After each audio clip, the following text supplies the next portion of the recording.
All right, folks. Tim Davis coming to you guys with another weekly market review. Today is Saturday, August 27th. Time is now 10:54 a.m.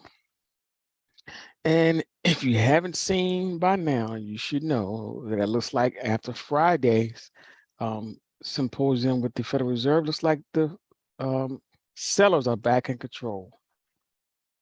So the sellers seem to have taken back control of this market after we had this nice little rally off the bottom since June.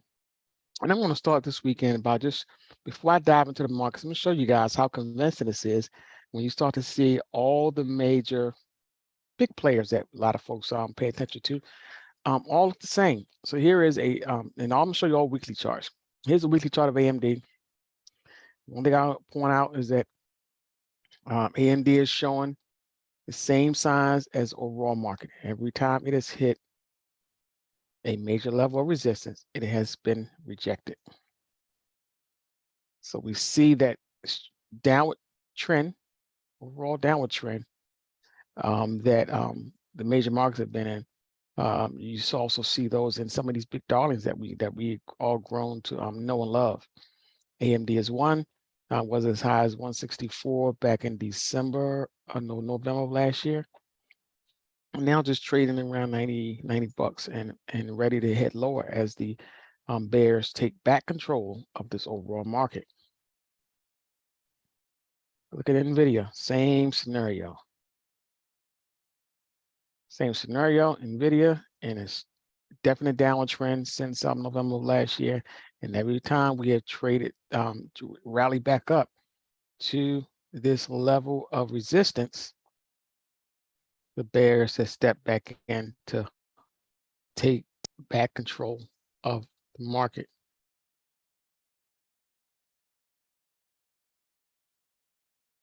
What about Apple? Same scenario. Even though Apple has been one of the stronger of the bunch, but Apple also is now starting to see a major rejection at a major level of resistance. And it's now starting to head lower. Pivot point there, pivot point here, and a pivot point here.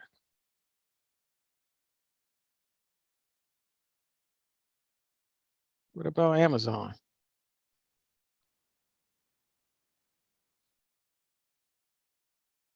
Showing the same thing, folks. Pivot point here, pivot point here, pivot point here. I can go on and on and on. The bears are back in control of this market, folks. There's no question about it after Friday. It's been confirmed. Pivot point here, pivot point here, pivot point here. Bears are back in control.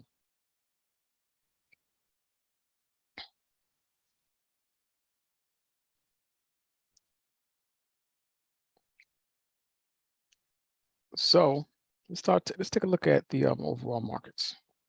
SPXA, sorry, the S&P. Here is the confirmation, a definite turn. You see that big pivot point here, starting to head lower. Look at the oscillators, force stochastics, and percentage, all heading out of the overbought territory. So we are definitely heading lower, folks. Possibly heading to test the lows of June of this year. So for the next couple of months, folks, could be rough sailing for the bulls. Let's take a look at the Nasdaq.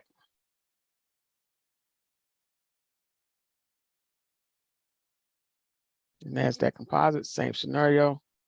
Everything, folks. After Friday, looks like the sellers are definitely in control of this market, and sellers going to be motivated to push prices much lower than what we've seen and possibly break the lows of June. And Dow Jones, no different. Dow Jones, like we're ready to test the lows of June. And also, Dow Jones break the lows of June. Look where that's going to take us, folks. Here is the highs of 2020 where we got rejected and went lower. And that is exactly where Dow Jones is headed towards. If we break this level, folks, Dow Jones is going to be on track, on track, on a path for a trajectory to head towards the lows of 2020 before everything else.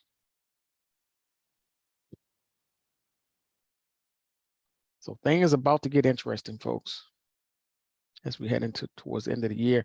Here's a Russell, same scenario. Russell also making a threat, head back towards the lows June, which could make it, which could cause a break below that low, which would put it on a trajectory to see the same fate that is seen in 2020. And let's take a look at the VIX, folks. The VIX did something really, really interesting. Look at that gap up in the VIX on the VIX weekly chart. Look at that, folks. The VIX is really ready to take off. And if you guys saw my video last week, I told you after you see so many long stretches of red on a weekly chart in a row, that's just a big setup for VIX to really launch higher in a big way. And I think it just started last week. That was 1, 2, 3, 4, 5, 6, 7, 8, 9.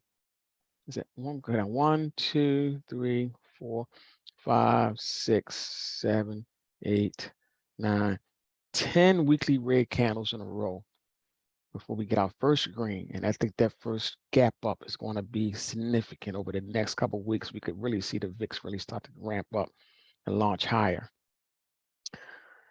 Let's take a look at the SPXA, which is the tool that tracks the stocks that tool that tracks the S&P 500 companies trading above their 200-day moving average. Look at that big megaphone pattern back up to the top of that trend line after we rallied off the lows to June, and it started to get that big time rejection. Told you my ultimate goal, and with this tool, which tracks the pretty much the breadth of the market. I think we're eventually going to see this hit zero. Same way we've seen it hit zero back in 2020, and the same way we've seen it hit zero back in 2008. So the bears are back in control of this market, folks. And I think they really great start to push this market lower in a big way. And as for crude is just about to do the opposite. It's hitting a support level on the weekly chart. Look at that support level that crude is hitting on the weekly chart. I think crude is ready to reverse and go higher. And as crude reverses to go higher, watch what happens with these CPI numbers, folks. Folks think we're on a downward trajectory. We have been. But is the CPI data about to reverse and go back up? That is a very huge possibility, folks. So inflation could be about to rear its ugly head and head back up. Take one more leg back up before the Fed can really get a hold of it. And really put a lid on it and keep it down. That's why the Fed made note on this past Friday that they have no intentions, folks, of pivoting anytime soon. Their ultimate goal is to get inflation down. They're going to do whatever they can to get inflation down. So they're going to continue to keep the pedal on the metal, put on the gas pedal, and continue to push until they see signs that inflation is really starting to taper off. So there's no Fed pivot in sight, and I think Fed made that clear on Friday, which is why markets really started to head towards the downside. All right, folks, hopefully this is some news you guys can use. It's all I have for you guys for this weekend. Pay close attention to what's going on in our economy, folks, and just do not shy away from technicals, folks, so they can definitely tell you overall market sentiment. All right, till the next video, is Tim Davis signing off, and I will catch you guys later.